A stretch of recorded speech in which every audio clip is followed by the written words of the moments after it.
الحمدللہ رب العالمین والصلاة والسلام علی رسول الکریم اما بعد فاعوذ باللہ من الشیطان الرجیم بسم اللہ الرحمن الرحیم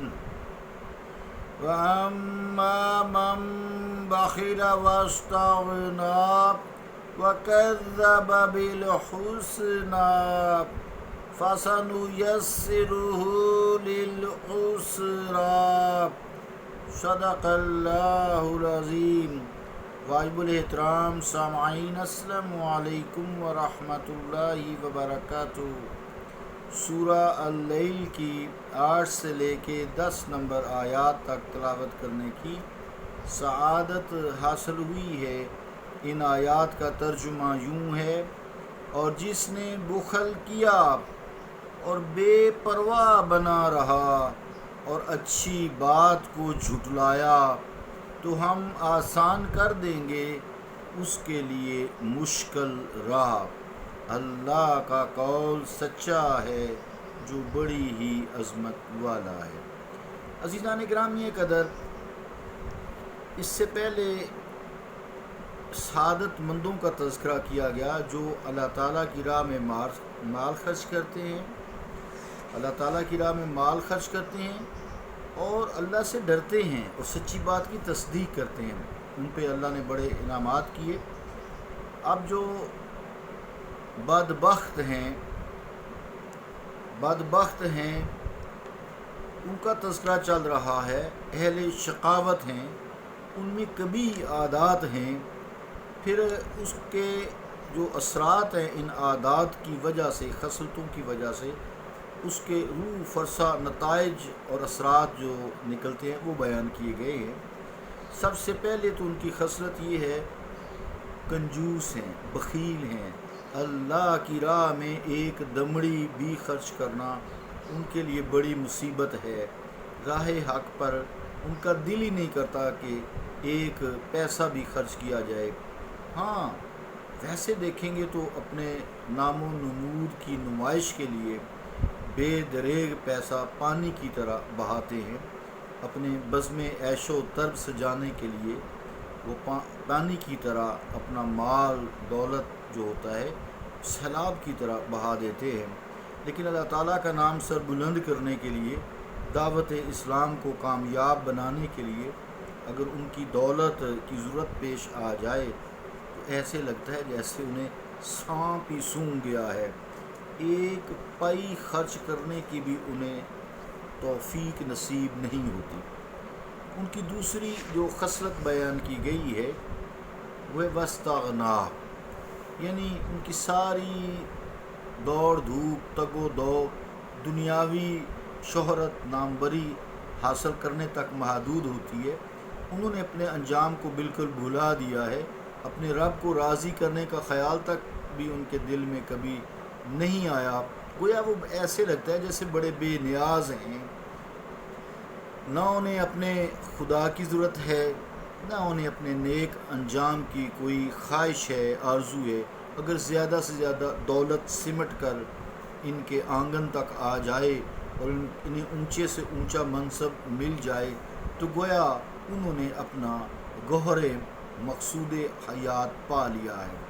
ان کی تیسری جو خصلت ہے، خصلت بد ہے جو، وہ یہ ہے کہ اللہ تعالیٰ کا محبوب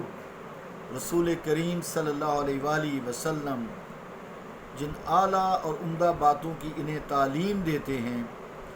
جن ابدی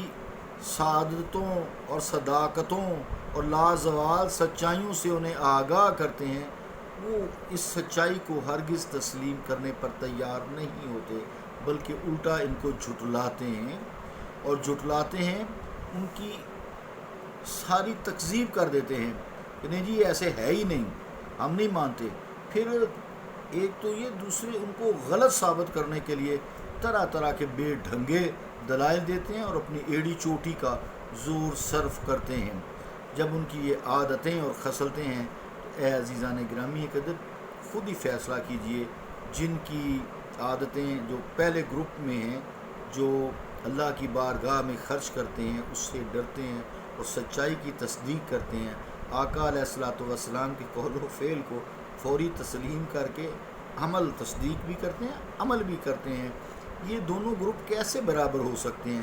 یقیناً نہیں ہو سکتے۔ جب یہ برابر نہیں ہو سکتے تو ان کے نتائج بھی ایک جیسے نہیں ہو سکتے۔ آخر میں پھر فرمایا کہ جن کی یہ عادات ہوں،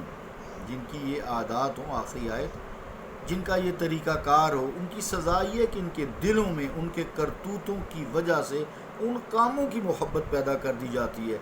ان گندے کاموں کی جو انہیں کشاں کشاں جہنم کی طرف لے جانے والے ہیں، یعنی کنجوسی ان کے دل میں کوٹ کوٹ کر بھر دی جاتی ہے، اس سے محبت پیدا ہو جاتی ہے۔ پھر بے پرواہی، لاپرواہی دین سے، یہ بھی ان میں پیدا کر دی جاتی ہے۔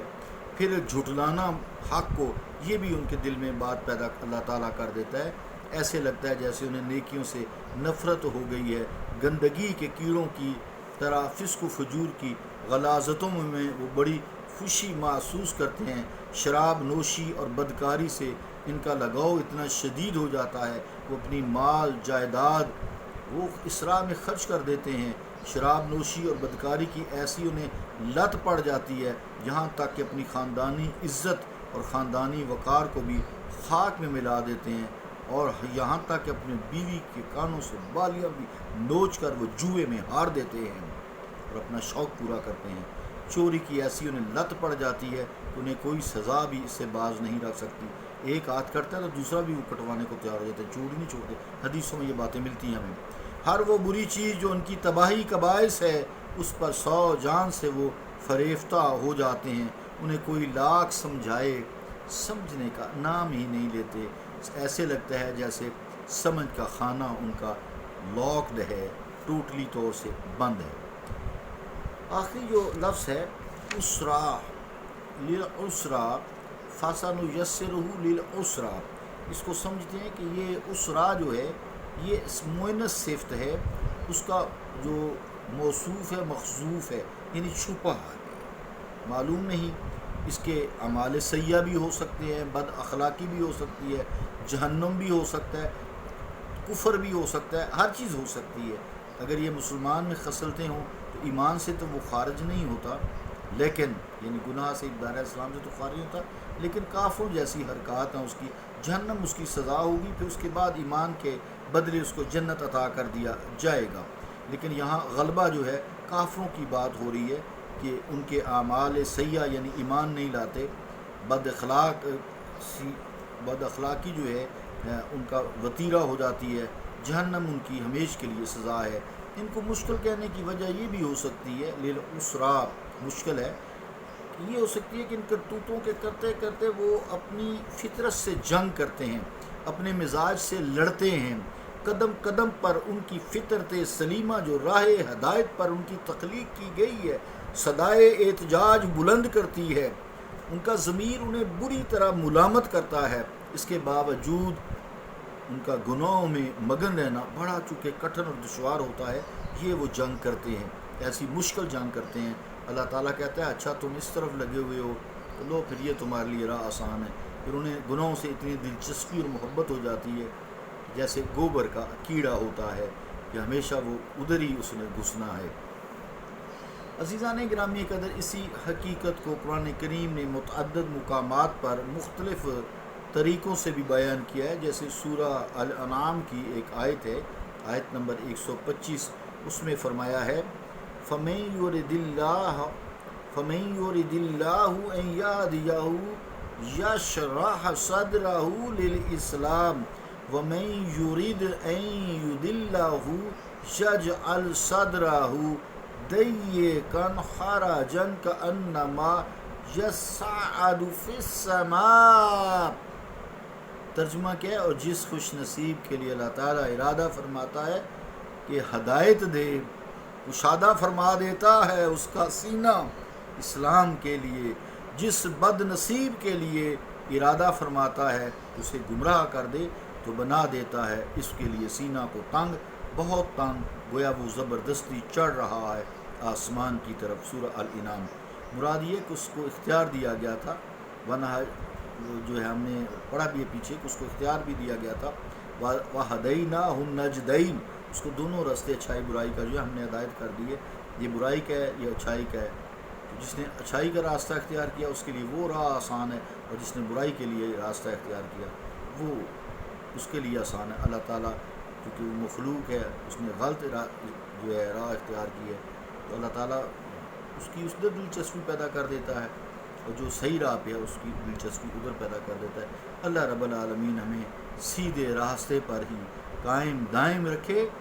اور اسی پر ہمیں استقامت دے، اور جب ہم اس دار فانی سے رخصت ہونے لگیں ہمارے سینوں میں ہو لا الہ الا اللہ محمد رسول اللہ۔